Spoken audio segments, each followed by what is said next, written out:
It's a good morning in New Jersey. How is everybody doing? If you're finding me for the first time, my name is Penny. I come here 4 to 5 days. My goal is to inspire you. I hope you can listen and learn something by the time I'm done talking, and I hope you can gain a few skills that are going to help you live a life with purpose. So I come on here, I give you guys my lunch time. I'm supposed to be on my lunch break, but I choose to come and spend my time with you, and I enjoy taking advantage of this social media that we've been given for free. Actually, we don't pay for it, so we can learn from each other, educate, and we hope 1 or 2 people will benefit from listening to us. So if you're finding me for the first time, please like my page and go to the share button, share this video in the groups that you're allowed to share, and invite your friends to go over to YouTube and subscribe to my YouTube channel, and that way we can talk to more people who can relate to us, regular people. You know, regular people. There is people who've made it, and there are regular people out here. We are the regular people living day to day like a normal life. So this is the book we are doing. There was like 600 questions here, and these questions are meant to help you create awareness about yourself.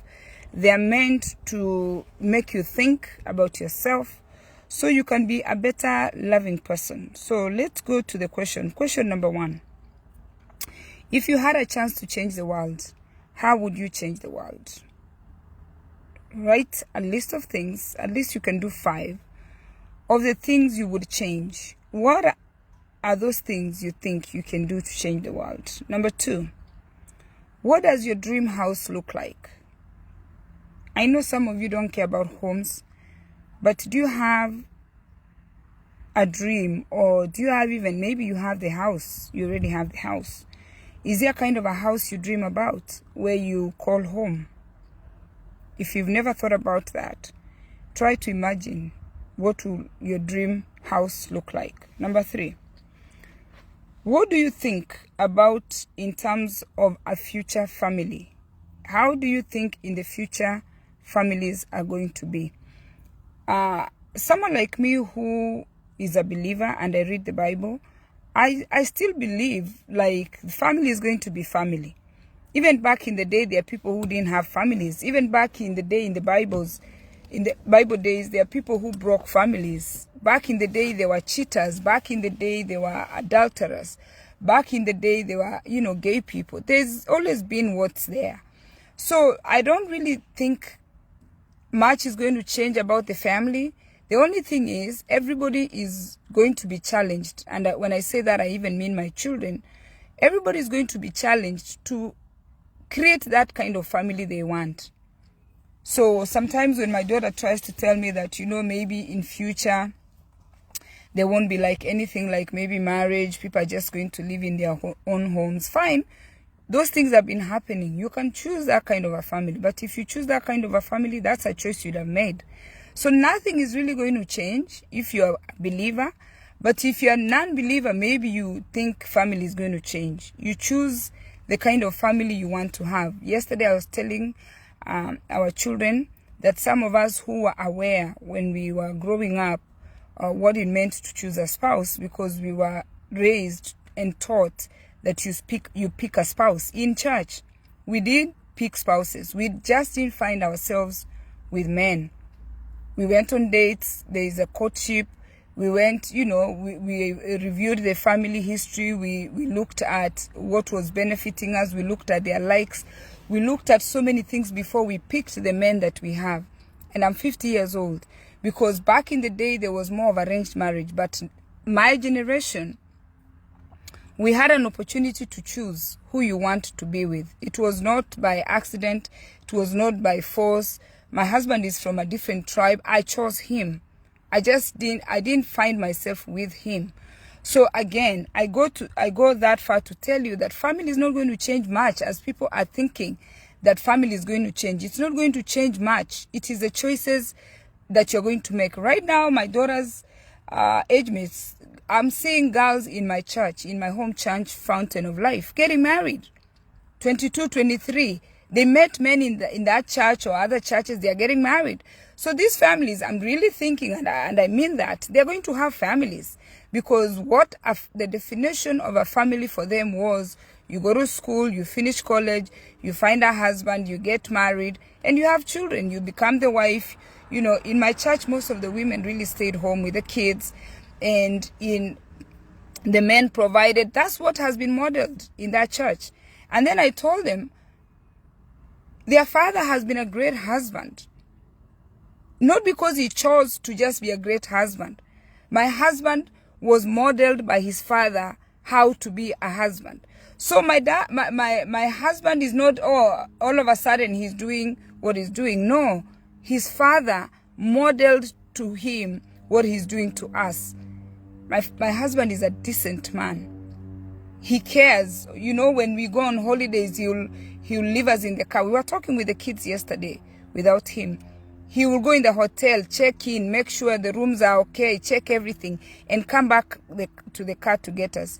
If it's just me and him, we are going on vacation, I sit in the car, he'll go to the front desk, check in, make sure, you know, the room is fine, come outside, get my luggage. And I told him, for all the years I stayed with him, he always bought me flowers and chocolate on my birthday.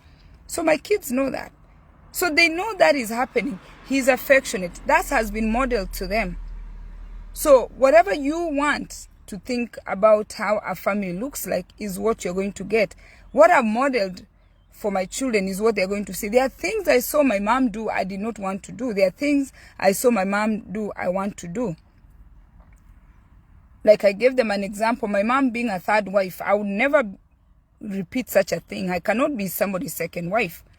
So the definition of a family is going to mean whatever you want to make a family, and whoever you're choosing to make a family with. We should not just find ourselves with people and try to force people to create a family who don't understand the definition of a family. And what has helped my husband and I, we came from homes that we had a similar way of approach about a family. How his family looked is how my family looked. How my father looked at life is how his father looked at life. So we are lucky, or rather blessed that way. But we picked each other. I don't know about him. I picked him. Number 5. Number 4. Do you get overwhelmed planning for the future? I see that problem here in America with the immigrants, especially our men. Our men are so busy living the future, they miss the present.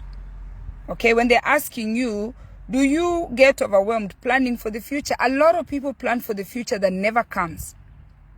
There are so many men that I know. I don't know about other countries. I know so many Kenyan men who have spent their retirement money, their overtime money, buying plots and building homes in their villages for the future. But here in America, they will never take their children to Chuck E. Cheese. They've never taken their children swimming. They've never taken their children skating.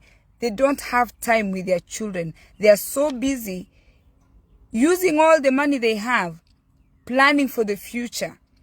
So a lot of you get overwhelmed planning for the future, and you miss the present. You're not always going to have your children.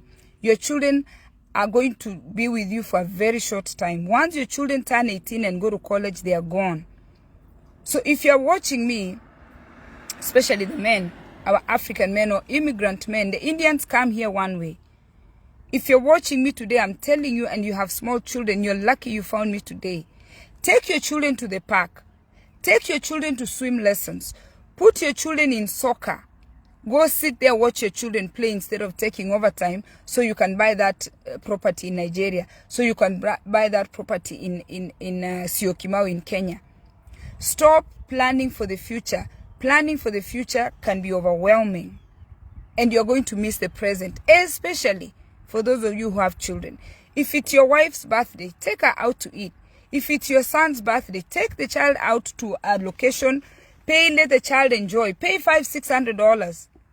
Let the children have fun with the other children, take pictures, record videos and save it for them. That is the memories they'll have of their father. Those are the memories they'll have of their mother. Do something, live the present.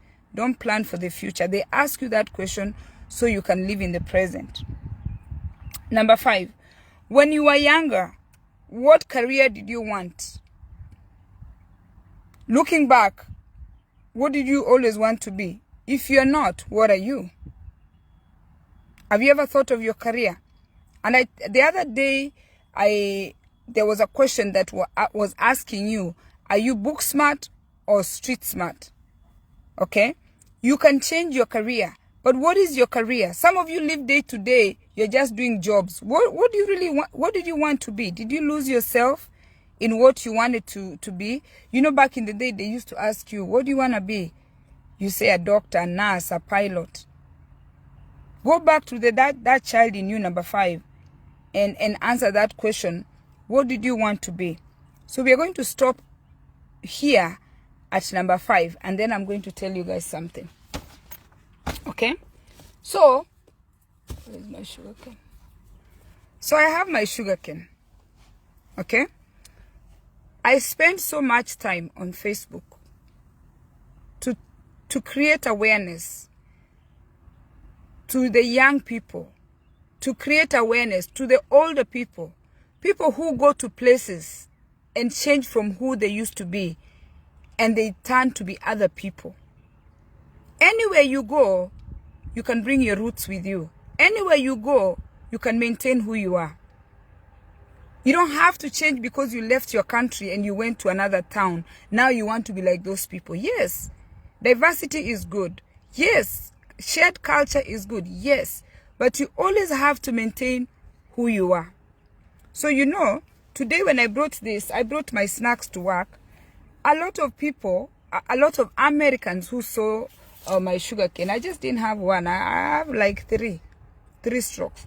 They thought this is bamboo. They've never seen sugar cane. But I told them I'm from a village called Nyando Chevere, and this was the chocolate of Nyando Chevere. This is a snack. This is a cigarette. This is the snack. This is the Cheerios. This is the, what do you call this thing? Oreos. Is sugar. In fact, I was so shocked how they've never seen sugar cane. Isn't that something? So I go through so much to maintain who I am, to remind people for you to maintain who you are. Don't change for somebody. So when we all get out here for break time, what I do, I just start unleashing my stuff from Kenya. This is a pear. I have a big mango here. Every break we get, I unleash my things, okay? For lunch, today, I have lentil soup.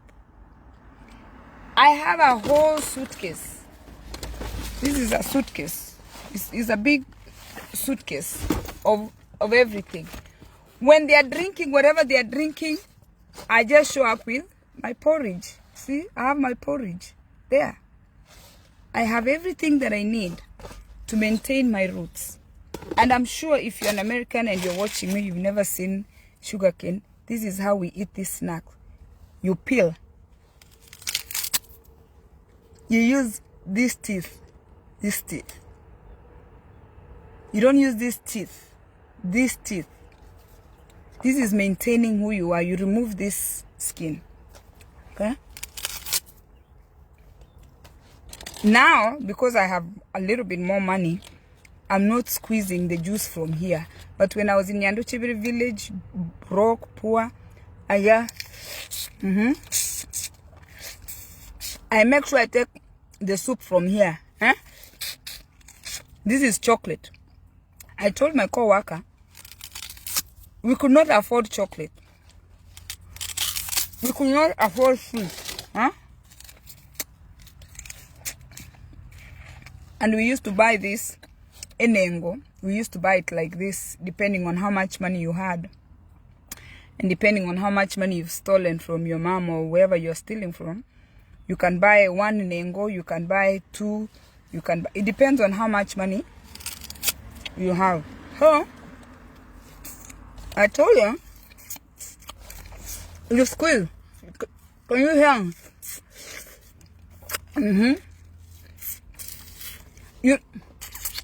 You take the soup out. This thing here is very hard in between. So, you remove this thing. Back in the day, we used to remove it and still squeeze on it. But now, because I have a little more money I can afford, I don't need to squeeze it too much. Huh? I come to Facebook to help people to create awareness. Maintain your roots. Remember who you are. Know yourself. I cannot pick a cigarette over sugarcane. I cannot pick chocolate over sugarcane. I cannot pick Oreos over sugarcane. I cannot pick this American food that I don't know over my snacks. I told you yesterday I ate a hot dog. I don't eat hot dogs. Hot dogs are made out of pork. And I almost ended up in the hospital. Because I thought, let me just try. Look, so you pull the juice.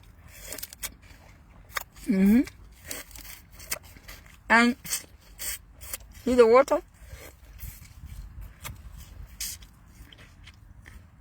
One lady was asking me, there is not a lot of sugar. I said, yeah, it's sugar. This is sugar. This is where your sugar comes from.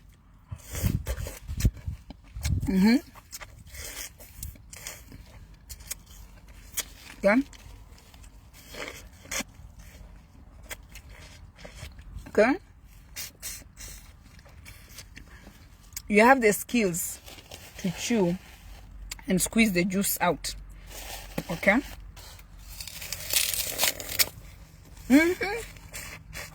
And I told them, if you go to the villages, you'll find all the old people with their teeth.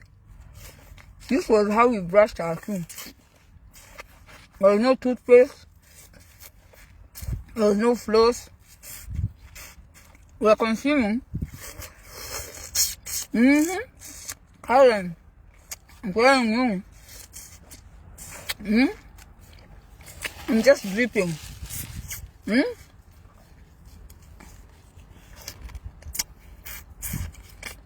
Whatever you are used to, you will find it. Stop smoking on your breaks. Stop eating chocolate. Stop eating junk food. Stop eating hot dogs. All those things were not in your village. Now you can.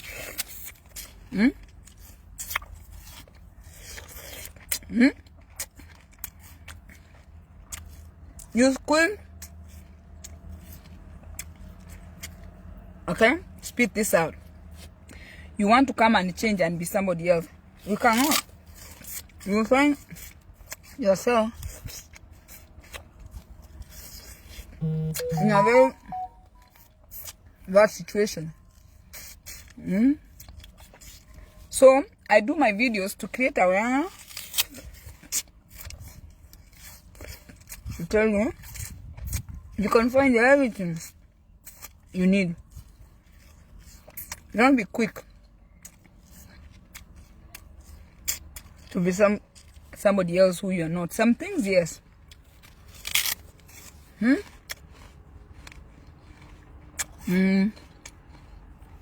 on break like everybody else. I'm seated in the parking lot, see? And I'm putting the pills here. Right?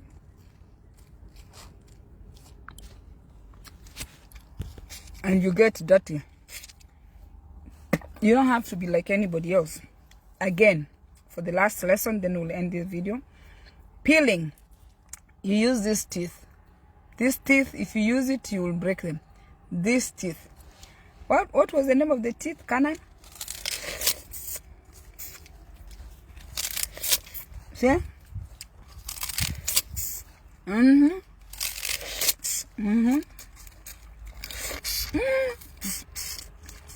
You know, the village in me, I wanted to feel like I've made it a little bit. I can throw this, but the village in me doesn't want to throw the soup here. I want to take out everything. You have to make sure you work hard. You remove just the green. So if you go deeper, that's why you have to dig into it. Okay?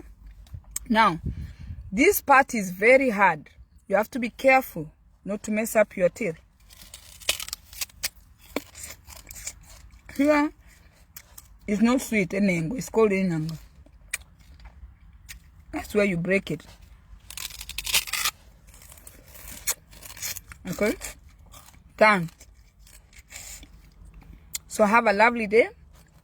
Create awareness. If you've not liked my page, do that. Go to YouTube, subscribe. I'm taking this video there. So you can create more awareness. Can you hear how you full? You chew and full. Huh?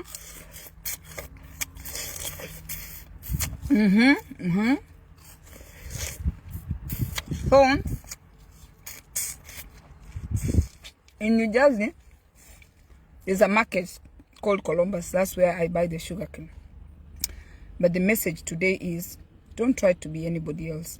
And the message today, we are trying to do from this book, is to create awareness, to know who you are, maintain your identity.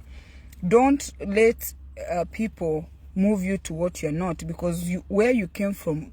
For Americans, you know, they call this a bamboo. They thought it's a bamboo. But me, I know it's a sugarcane.